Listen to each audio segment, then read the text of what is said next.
Passons à la troisième ligne. Là, c'est intéressant. On a la main droite qui commence par 4 croches. Et ensuite, on a une autre liaison. Mais cette liaison est différente. D'accord? On commence, on va voir. On a 4 croches, ça fait mi, ré, mi, fa. Ensuite, on a le mi.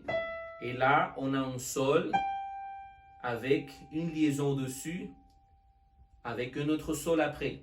Qu'est-ce que ça veut dire? Quand vous avez deux notes qui portent le même nom, d'accord, avec le trait au-dessus, la liaison, cette fois-ci, on va faire une fusion des deux valeurs. Qu'est-ce que ça veut dire?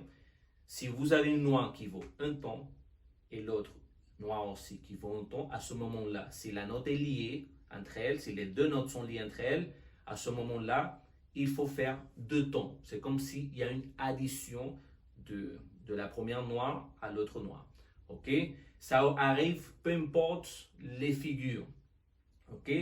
C'est tout simplement une fusion des deux valeurs. Vous comptez, si vous avez une blanche liée à une noire, au lieu, à ce moment-là, vous obtenez un son qui fait 3 tons, c'est-à-dire 2 plus 1.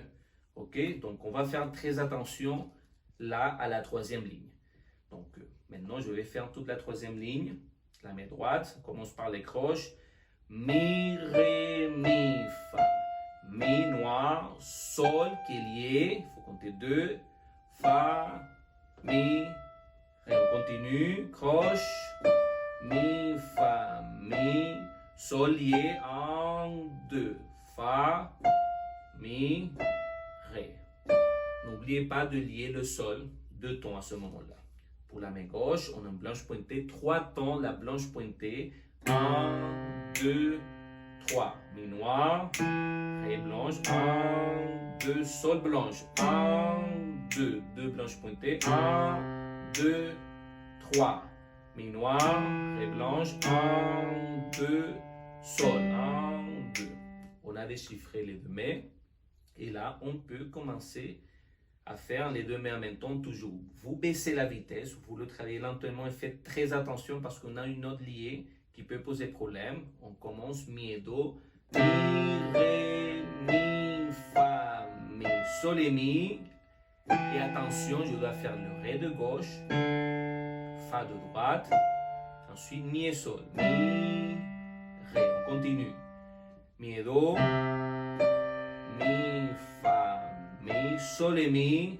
Je fais mon ré de gauche, fa de droite, mi et sol. Fa et ré à la fin. Ok? Cette fois-ci, je vais le jouer sans parler.